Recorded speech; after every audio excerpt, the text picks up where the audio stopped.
This is Money Guide with Mary Sterk from Sterk Financial Services. Now, here's Mary Sterk.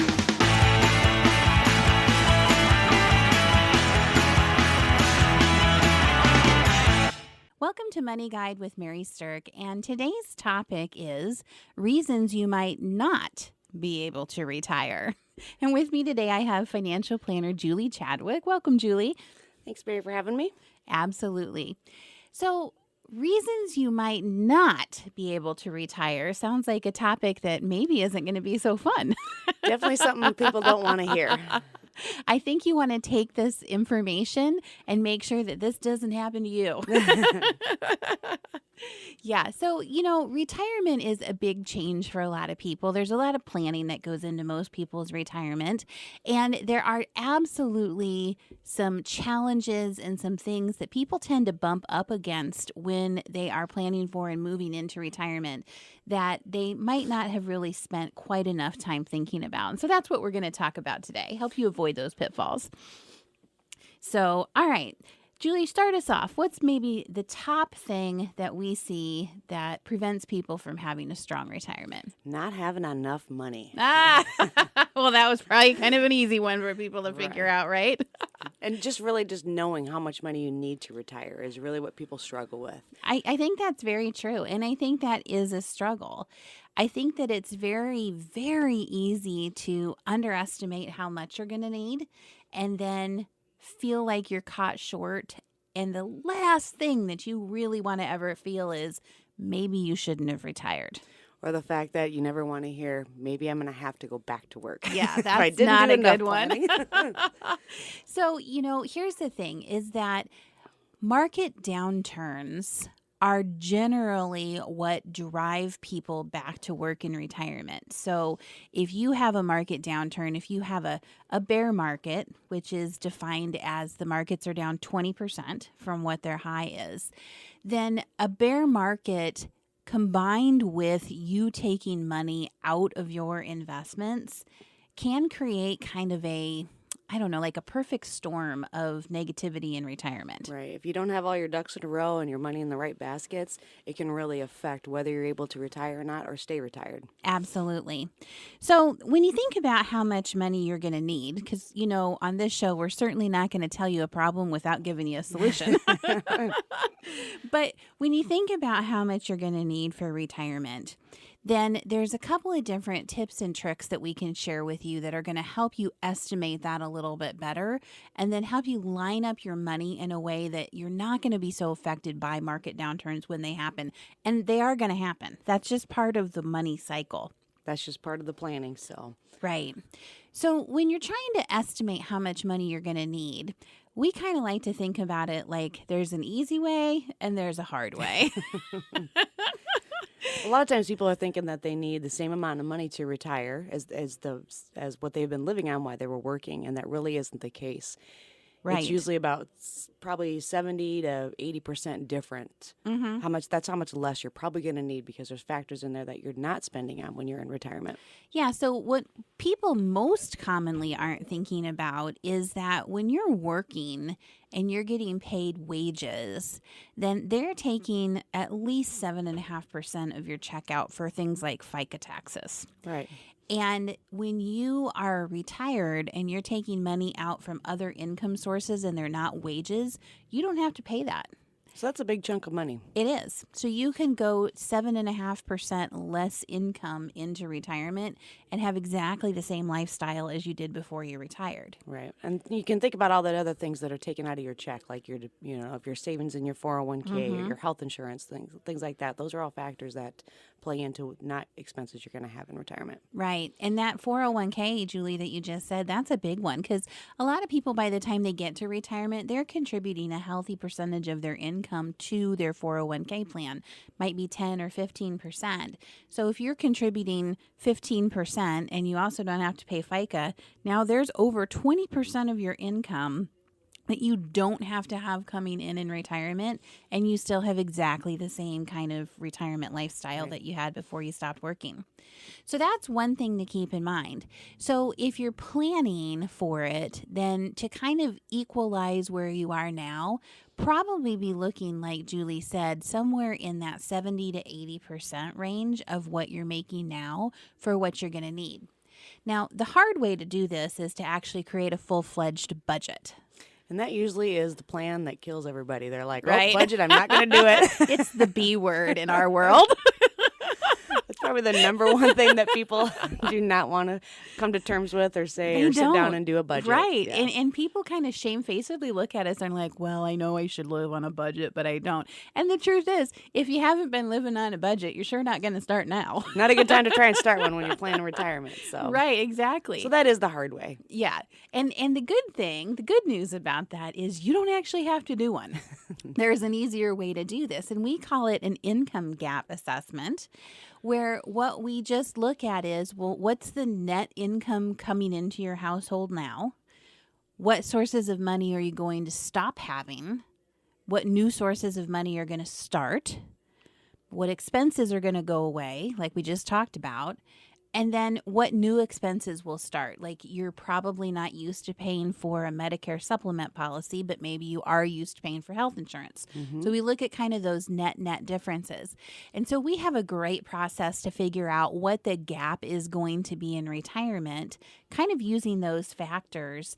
And then we know that number, that income gap, is what we have to plug with money coming out of your retirement investments. It's a good solid way to make sure you're covering all the expenses that you're going to have and have enough income to be able to retire comfortably on. Absolutely. So that's going to help you not underestimate how much money you'll need.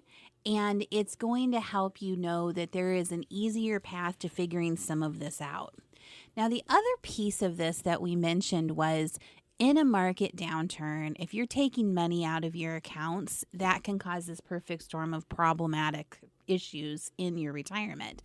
And what that is hitting on is an issue called sequence of returns risk. Now, we've talked about that a number of times before, but if you're just tuning in, sequence of returns risk simply means that if you have negative market returns at the beginning of your sequence when you're withdrawing, so your sequence would be your retirement years, so negative returns towards the beginning of your retirement, and you're taking money out of the accounts that have the negative returns, then your losses are amplified because you've sold at a low and you never have time for that money to recover. Right. It's it's irrevocable it change. Is. You can't Yep. You can't recover from it. You cannot fix that.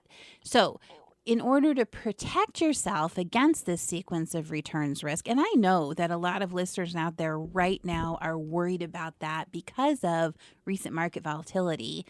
To protect yourself against sequence of returns risk, it's really important to bucket your money. So we have a strategy that we work with called the bucket plan. And what we do is we isolate the money that you're going to need around the next 10 years or so.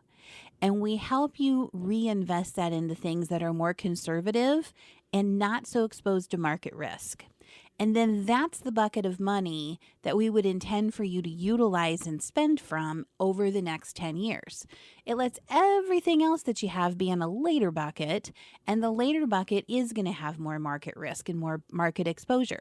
But if you think about it, if your money is in that later bucket and it's more exposed to the market, if the market goes down, but you don't have to touch that money for at least 10 years, you have time on your side again. So most retirees think they don't have time on their side anymore. They can't lose any of their money. But if you bucket your money like this, then that money in the later bucket, if it goes down, you have time for it to come back up and hopefully start growing again for you before you have to actually tap into it. Right. And while the money is secured and in a safer position, it's insulated from what happens in the market in your soon bucket, what you're using now for that first stage of retirement. Right.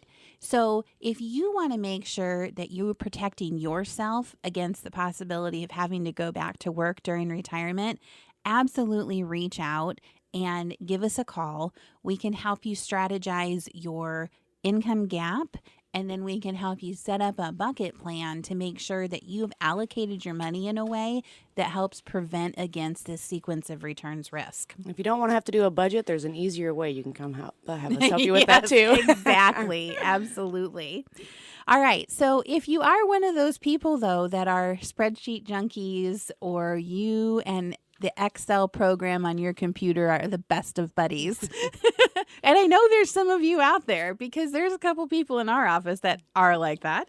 Then we have a great tool for you. It's called the Strategic Retirement Budget Tool. So if you actually do want to do it the hard way, or you really like working with spreadsheets, then you can come out to our website, or you can request it through, our website at sterkfinancialservices.com, and we'd be happy to send you the budget tool that does a lot of the math and a lot of the work for you. Gives you a lot of those things that you don't think of, too, for adding into the budget. Yeah, categories that you forget, like pet grooming. Or getting your oil change done every quarter, or things like that are easy to forget about. It's a great tool to utilize, and it's going to get you really dialed into exactly what you need to have on that budget. Absolutely. Congratulations to Mary Sterk and the team at Sterk Financial for earning a spot on multiple Forbes lists for 8 years running, including the 2025 Forbes Best in State Wealth Advisors and 2025 Forbes Top Women Wealth Advisors Best in State. Welcome back to Money Guide with Mary Sterk, and today we are talking about reasons you might not be able to retire. That "not" is a big word in there. Definitely something people don't like to hear. Absolutely. We want to focus on why you can retire, maybe even retire early. So to help you deal with some of those obstacles. Yes, and there are definitely obstacles. So one of the obstacles that faces people in retirement is their housing issues. So when you think about your housing in retirement, it's kind of interesting, because when we get to be in our later years, we finally have the money to spend on our dream house. You can get the bigger house instead of that bungalow. Yep, exactly. And then you start hearing your friends talking about downsizing. Like you just got to that point. So what we see happen with people that we work with is that a lot of times people will have that big dream house, and they may still have a mortgage payment going into their retirement years, which, as long as you've got the cash flow and the retirement assets to support that, that's totally fine. Now, it's obviously preferable to go into retirement without housing debt, but it's also fine to carry it as long as your assets support it. Right. Anytime you can get rid of debt before retirement is the best plan. Yes, for sure. So one way to get rid of that debt, if you don't want to carry it into retirement, is to downsize. And as people are downsizing, it's interesting what they start thinking about, because it's not only the house itself, but it's the possessions that you have and all the stuff that you have and all the vehicles and toys and things like that. So downsizing really can be quite a process of letting go. It can be quite overwhelming, too, if you sit down and decide that that's what you're going to do, and then you start looking at everything you have to do. Right. And when people are downsizing, one of the things that they tend to look at also is, what city do they want to live in once they've downsized? So you might be used to living in the middle of a city, maybe a vibrant community, and you want to be there while you're working because it's close to work, it's a shorter commute, things like that. But for a lot of situations, that's a more expensive way to live. And if you're going to downsize and retire, and you're not trying to commute into the middle of a city to work or something like that each day, then you really can be looking at less expensive suburbia. Right. Or even some of the outlying communities, smaller communities, rural communities, where the cost of living is so much less than what you're used to right now. So you can actually a lot of times get a lot more of a house for a lot less. Yep. So you don't necessarily have to downsize and make that a smaller house. It doesn't have to be a tiny house. Just really cutting the expenses. I have seen these things recently on the internet about these tiny houses. And I think, wow, now that's the ultimate downsizing. That's pretty drastic. Yes. You really have to like your spouse to be that close all the time. Yeah, exactly. That's pretty tight. So another thought when it comes to downsizing too is if you're not going to downsize at the beginning of your retirement years, then you might want to think about it maybe 10, 15 years after you retire. So enjoy the big dream house, enjoy where you want to live, make the memories in the house while you are having the most energy and your most thriving part of your retirement. But when you do downsize, then downsize with your long-term health needs in mind.